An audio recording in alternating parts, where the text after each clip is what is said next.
போலீஸுக்கு லட்சம் கண்ணு தெரியுமா? எதுக்கு மினிஸ்டர் சுட்ட? என்ன மேடம் சொல்றீங்க?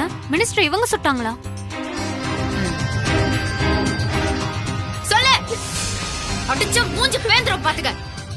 நீங்க சொல்றது புரியல மேடம். மினிஸ்டரா? ஷூட்டிங்கா? அப்படின்னா? அப்ப நீ என்ன பார்த்தது இல்ல?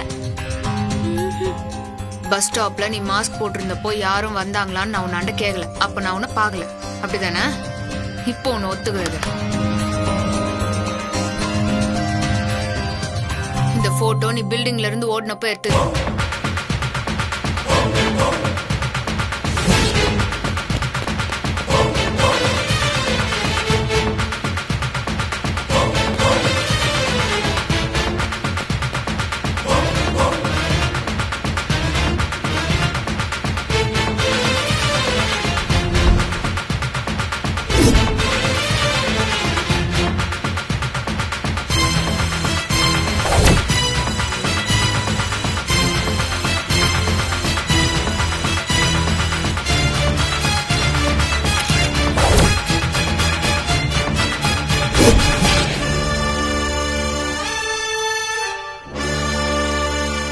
இது நீ தண்ணிய தள்ளி விட்டு நந்து போனல, அப்ப எத்தது. எப்படி ரெண்டும் ஒன்னா இருக்கா? செம்ம டெக்னிக்கலா புடிச்சிட்டீங்க மேடம். சொல்றி, நீ தானே சுட்ட? ஆமா மேடம். எதுக்காக மினிஸ்டர் சுட்ட?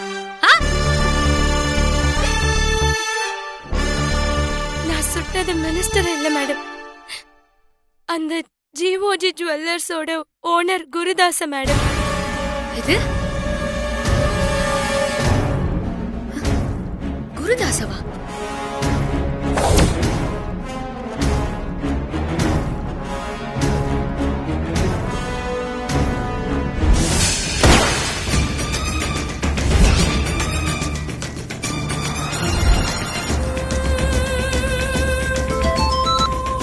சொல்லுங்கண்ணே. யோ, ஃபங்க்ஷன்ல என்ன யாரோ கொல்றதுக்கு பார்த்தாங்க, ஆனா மிஸ் ஆயிடுச்சு. போலீஸும் மத்தவங்களும் மினிஸ்டருக்கு வச்ச குறின்னு தான் நினைச்சுக்கிட்டு இருக்காங்க. ஆனா நிச்சயமா எனக்கு வச்ச குறிதான் அது. ஆமாண்ணே, நானும் அதைத்தானே நினைக்கிறேன். ஃபங்க்ஷன் நடந்த ரைட் சைடுல ஒரு பழைய பில்டிங் இருக்கு, அங்க போய் பாரு. எனக்கு அவங்க உயிரோட வேணும், புரியுதா? சரிண்ணே, இந்த பக்கத்துல தான் இருக்கேன், உடனே கிளம்புறேண்ணே.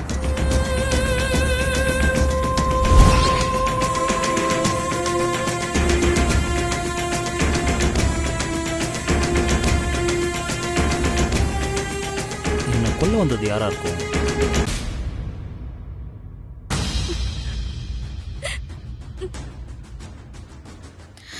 அவன் எதுக்கு நீ கொல்லணும்? அந்த குருதாஸ் ஒரு அநியாயக்கார மேடம். உழைக்கிறவங்க வயித்துல அடிக்கிறவன் மேடம். இந்த உலகத்தோட ஏமா மேடம் அவன். அவன் இந்த உலகத்தோட சாபம் மேடம். சொல்றது ஒண்ணும் புரியல. இப்ப என்ன விடுங்க மேடம். அந்த குருதாச நான் கொண்டுட்டு வரேன் மேடம். அப்புறம் எனக்கு எந்த தண்டனை வேணா கொடுங்க மேடம். சரி சரி, நீ முதல்ல உட்காரு. உட்கார்.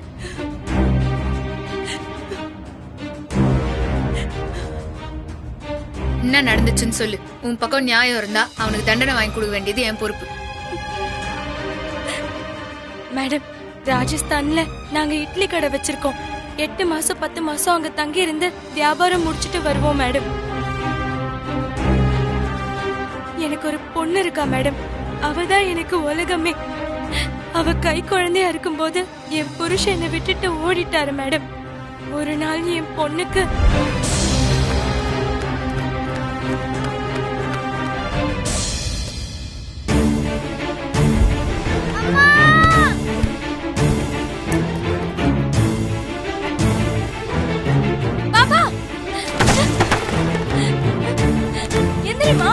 என்னாச்சு? எந்திரி.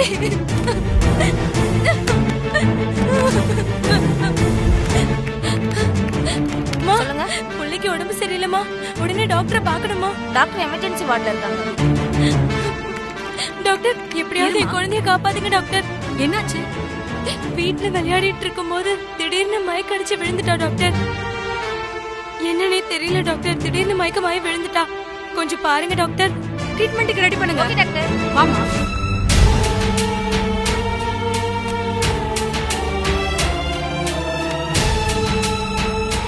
உங்க பொண்ணோட மூளையில ஒரு சின்ன கட்டி இருக்கு. என்ன டாக்டர் சொல்றீங்க? ஆமாமா, அது பஸ்ட் ஆகிறதுக்கு முன்னாடி ஆபரேஷன் பண்ணணும். அது உடைஞ்சிருச்சுன்னா புள்ளையோட உயிருக்கே ஆபத்தாயிடும். பாப்பா, ஆபரேஷனுக்கு 7 லட்சம் ரூபாய் செலவாகும். 7 லட்சமா? ஆமாமா, பாதி பணத்தையாவது கட்டுங்க. உடனே ஆபரேஷன் பண்ணி ஆகணும். அவ்வளவு பணத்துக்கு நான் எங்க போவேன்?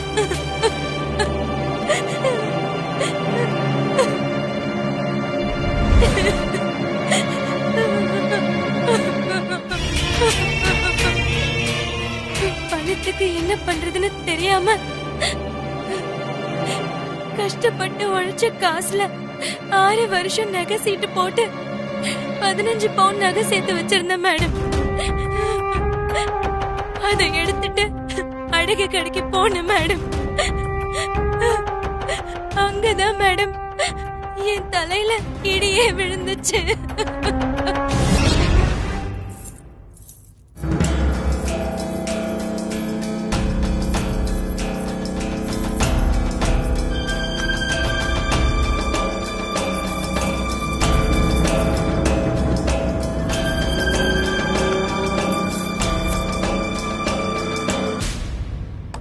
என்னம்மா இது?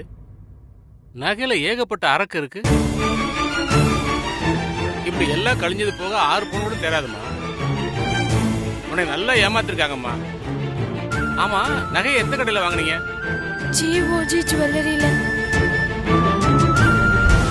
ஜிஓஜி ஜுவல்லரினாலே நம்பிக்கை, நாணயம், தரம்.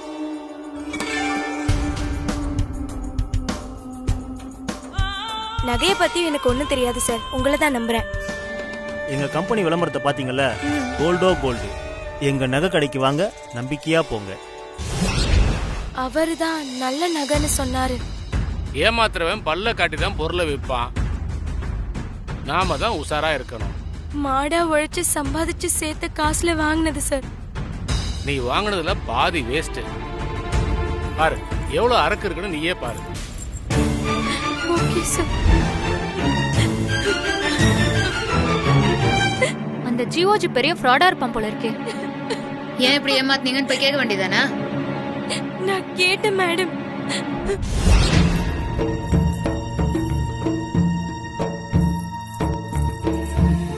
என் புள்ளையோட ஆபரேஷனுக்கு இதை நம்பிதாங்க இருக்கேன்.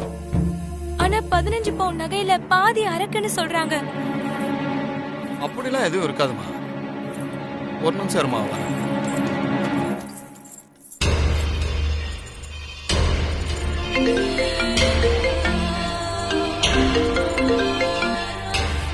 ஹலோ சார், அந்த பொண்ணு நகையை எடுத்துட்டு வந்திருக்கு சார். அவ பேர் என்ன? பார்வதி சார்.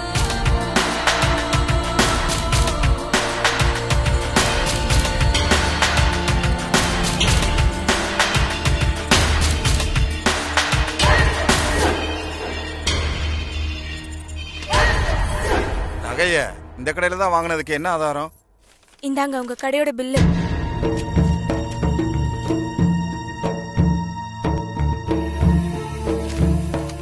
சரிம்மா, நான் ஓனர்கிட்ட பேசுறேன். நீங்க நாளைக்கு வாங்க. நாளைக்கா? ஐயோ, என் குழந்தை அங்க உயிருக்கு போராடிட்டு இருக்காங்க. எனக்கு உடனடியா பணம் வேணும். உன் அவசரத்துக்குலாம் முடியாதுமா. இந்த பில்லு ஒரிஜினலா டூப்ளிகேட்டான்னு செக் பண்ண வேணாமா? போயிட்டு நாளைக்கு வா.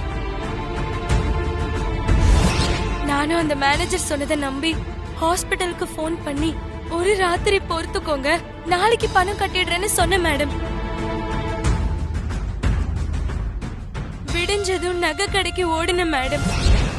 இந்த நகையை எங்க வாங்கின? உங்க கடையில தான் சார். போய் ஜிஓஜி கடை பேரை கெடுக்கிறதுக்காகவே எங்க போட்டி கடைக்காரன் கொடுத்து விட்ட நகையை கொண்டு வந்து காமிக்கிறியா? சார் சத்தியமா இல்ல சார், இது இங்க வாங்கின நகை தான் சார். பயமுடு. எங்க நகை இவ்வளவு கேவலமா இருக்காது. சொல்லு, எங்க மேல பழி போட சொல்லி யாரு உன்னை அனுப்புனா? ஐயோ சார், என் பொண்ணு மேல சத்தியமா இது உங்க கடையில வாங்கினது தான் சார். பில்லு கூட கொடுத்தேன் சார். ஏய், இது எங்க கடை பில்லே இல்லையே, இது போலி பில்லுமா. சார், நகை வாங்கும் போது நீங்க தான் சார் கொடுத்தீங்க.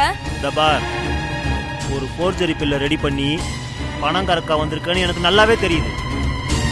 போலீஸ் கிட்ட கம்ப்ளைண்ட் பண்ணா ஜெயிலுக்கு போயிடுவேன். ஒழுங்கா போயிடு. ஐயோ, உழைச்ச காசுல நகை வாங்கினா இப்படி அவமானப்படுத்துறீங்களே சார். ஏய், சும்மா அழுது நடிக்காத. பில் எடுத்து ஒழுங்கா ஓடி போயிடு. சார், இது நான் கொடுத்த பில்லே இல்ல, நீங்க மாத்திட்டீங்க. ஏய், எங்களையே ஃப்ராடுங்கறியா?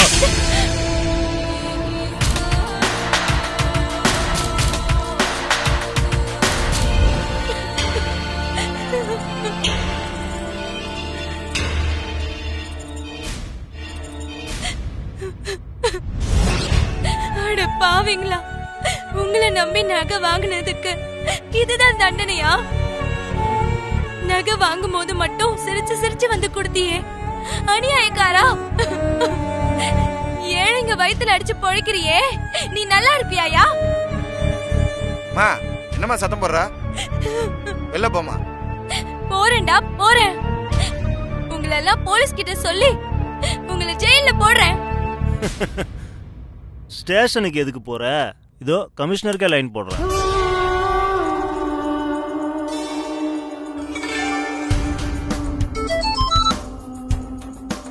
ஹலோ. பேசு.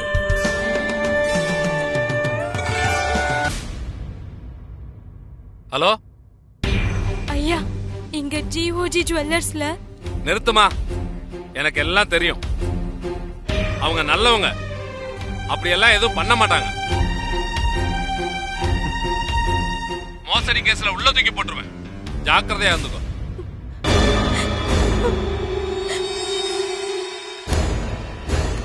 என்ன கமிஷனர் என்ன நல்லவர்னு சொல்லிருப்பாரு?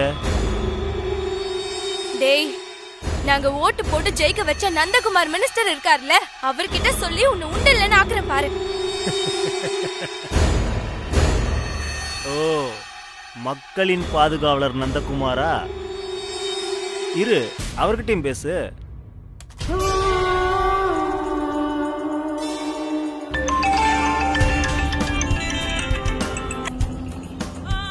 வணக்கம் குருதாஸ், சொல்லுங்க.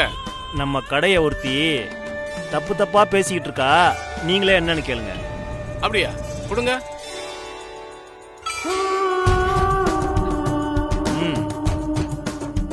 ஹலோ ஐயா, நான் உங்க தொகுதியை சேர்ந்த பார்வதி பேசுறேன்யா. இங்க ஜிஓஜி கடையில அறுக்கு வச்ச நகையை கொடுத்து ஏமாத்திட்டாங்கய்யா. அத கேட்டா வாய மூடுவா. அந்த கடை பிரான்ச்சை நான் தான் ஆரம்பிச்சு வச்சேன். அது மேல பழி போறது என் மேல பழி போடுற மாதிரி. இந்தியா ஃபுல்லா கடை வச்சிருக்கவங்க தப்பு செய்வாங்களா? போன வைமா முதல்ல. ஐயா ஐயா,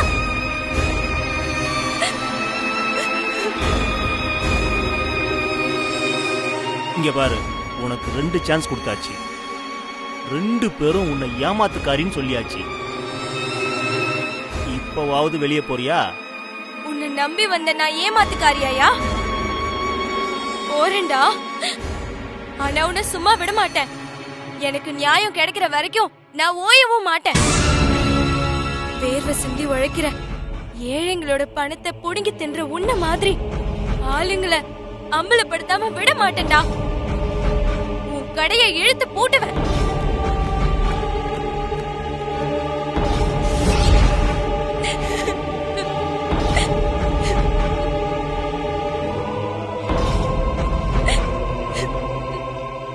என் பொண்ணுதான் மேடம் எனக்கு உலகம்.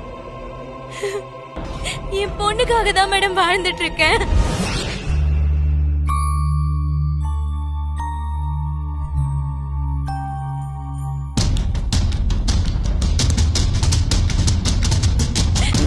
டாக்டர், டாக்டர் பாருங்க. பாப்பா, டாக்டர் ஏதாவது பண்ணுங்க டாக்டர்.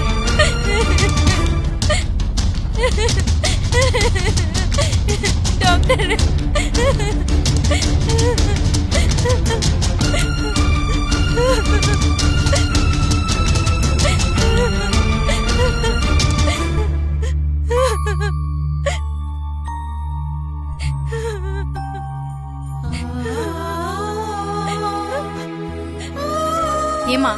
நான் தான் உடனே ஆபரேஷன் பண்ணணும்னு சொன்னேன்ல.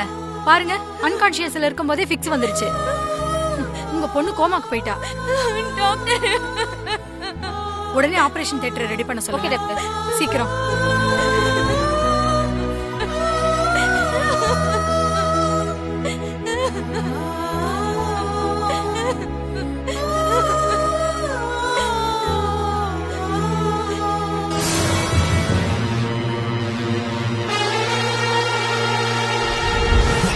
அவ கோமாக்கு போனதும் என் காலை விட்டு தரைய நழுவி போன மாதிரி ஆயிடுச்சு மேடம். என் பொண்ணு இந்த நிலைமைக்கு கொண்டு வந்த குருதாச போலீஸோ சட்டமோ கோர்ட்டோ ஒண்ணு பண்ண முடியாது மேடம். அதனாலதான் நானே பழி வாங்கலான்னு முடிவு பண்ண மேடம். 10 நாளா அவனை ஃபாலோ பண்ணி அந்த ஃபங்க்ஷன்ல வச்சு அவனை கொல்ல முடிவு பண்ண மேடம். அதான் அவனை ஷூட் பண்ண மேடம். ஆனா தப்பிச்சிட்டா மேடம். சரி, உனக்கு துப்பாக்கி எங்க இருந்து கிடைச்சது? ராஜஸ்தான்ல கள்ள துப்பாக்கி ஈஸியா கிடைக்கும் மேடம். மேடம், நீங்க யூபி, இவங்க ராஜஸ்தான். ஆனா ரெண்டுமே கள்ள துப்பாக்கி தான். நானும் என் பொண்ணு மட்டும்தான் ஒருத்தருக்கு ஒருத்தர் ஆதரவா இருந்தோம். ஆனா இப்போ ஆளுக்கு ஒரு பக்கம் அனாதையா ஆயிட்டோம் மேடம். என் வாழ்க்கையே போச்சு மேடம். போகாது, போக நான் விடவும் மாட்டேன். உங்களுக்காக நான் இருக்கிறேன். உங்க வாழ்க்கைய நான் திருப்பி தரேன். இனி கவலைப்படாதீங்க. எங்க மேடம் களத்துல இறங்கிட்டாங்க. ஒரு கை பார்க்காம விட மாட்டாங்க. நீங்க வந்தது சாமி கிட்ட. இனி அந்த ஜிஓஜி குருதாஸுக்கு சனி தசை தான். இந்த கேஸ்க்கு ஆதாரம் இருந்தாதான் எஃப்ஐஆர் போட முடியும். ஆனா ஒரு விஷயம், நீ குருதாச சுடுறதால இந்த மோசடி நிக்காது. அவன் மகன் பேரன்னு காலாகாலமா அப்படியே தான் ஏமாத்தின்னு இருப்பாங்க. இதுக்கு நிரந்தரமா ஒரு தீர்வு வேணும். கஷ்டப்பட்டு சம்பாதிச்ச பணத்தை அவன் கடையில கொடுத்து இன்னொரு பொண்ணு என்ன மாதிரி ஏமாறக்கூடாது மேடம். அப்போ குருதாஸ் கடையை இழுத்து பூட்டி அவன் நகையில வச்ச அதே அரக்குல சீல் வச்சிட வேண்டியதான். அது நடந்தா போதும் மேடம். எனக்கு நடக்கும். நான் கூப்பிடுறப்போ நீ வந்தா போதும். அப்புறம் குருதாஸ் உன்னை கொல்றதுக்கு ஆள் அனுப்ப கூட வாய்ப்பு இருக்குது. அதனால நீ என்ன பண்றனா,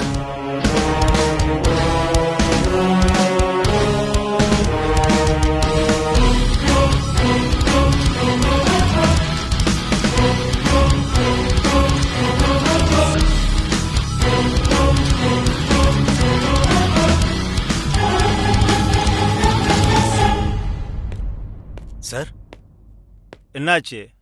அந்த எஸ்ஐ கிட்ட பேசுனீங்களா? பேசிட்டேன் சார். என்ன சொன்னாங்க? கொலைகாரனை கண்டுபிடிச்சிட்டாங்களா? அது கொலைகாரன் இல்ல சார், கொலைகாரி. என்னது, கொலைகாரியா? சுட்டது பொம்பளை சார். இப்ப வரைக்கும் எதுவும் கிடைக்கல. ஆனா கொல்ல ட்ரை பண்ணது ஒரு பொண்ணு. பர்தா போட்டுருந்துச்சு, அவள் தான் தெரியும். வேற எதுவும் இல்ல.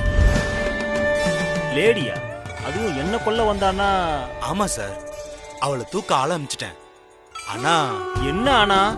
தப்பி தவறி லேடி எஸ்ஐ கிட்ட மாட்டினா என்னையா? சத்யா சாதாரண ஆள் இல்ல சார். இதுக்கு முன்னாடி ஒரு ஃபைனான்ஸ் கம்பெனில கர்ப்பிணிக்கு மெட்டர்னிட்டி லீவ் கொடுக்கலன்னு சோசியல் மீடியா கோர்ட்டுன்னு அவங்களை இழுத்து நாரடிச்சிட்டாங்க. வேலையை விட்டு தூக்குனதை தனியாளா வைரல் ஆக்கி கோர்ட்ல சுவமோட்டோ கேஸ் எடுக்க வச்சு கம்பெனியோட சிஸ்டத்தை மாத்திட்டாங்க சார். நான் என்ன சொல்ல வரேன்னா, புரியுது. ஆனா என்ன ஒண்ணும் பண்ண முடியாது. மினிஸ்டரே நம்ம கையில தான். அவருக்கு சல்யூட் அடிக்கிற சாதாரண எஸ்ஐ தான் சத்யா. அது இல்ல சார். இங்க பாரு, ஸ்டேட்ல இருந்து சென்ட்ரல் வரைக்கும் எனக்கு ஆளுங்க இருக்காங்க. கமிஷனர்ல இருந்து கட்சிக்காரங்க வரைக்கும் எல்லாருமே எனக்கு தோஸ்துங்க தான். அந்த சத்யா ஒரு துக்கடா பொண்ணு. அவ ஒரு ஆளுன்னு என்கிட்ட பேசிக்கிட்டு இருக்க.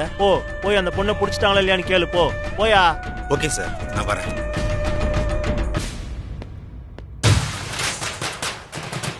நான் சொல்றப்ப அவன் தப்பிச்சிட்டானேன்னு கவலைப்பட்டேன் மேடம்.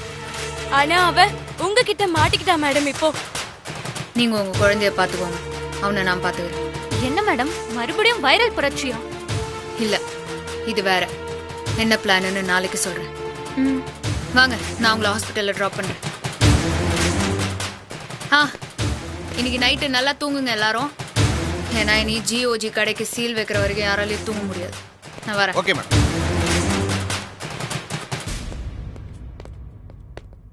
பெட்டு கட்டலாமா? என்ன நீங்க கேக்குறீங்க? மேடம் இந்த கேஸ்ல மரண அடி வாங்கி ஏன்டா இந்த கேஸ தொட்டோம்னு ஃபீல் பண்ண போறாங்க. ஹம், என்ன பெட்னு கேக்குறியா? நீ தோத்தா 1000 ரூபாய் கொடு, நான் தோத்தா 10,000 ரூபாய் கொடுக்குறேன். ஒரு சின்ன கரெக்ஷன். நீங்க தோத்தா 1000 ரூபாய் கொடுங்க, நான் தோத்தா என் சம்பளம் முழுசா தரேன். ஓடுற வேகத்துல கால் தரைய வச்சே கண்டுபிடிச்சிருவாங்க Sathya madam. After all Gurudas எல்லாம் உங்களுக்கு ஜுஜுபி. ஆ, இனி சத்யா மேடத்தோட சரமாரி அடிய நீங்க பார்க்க தானே போறீங்க. பாப்போம்.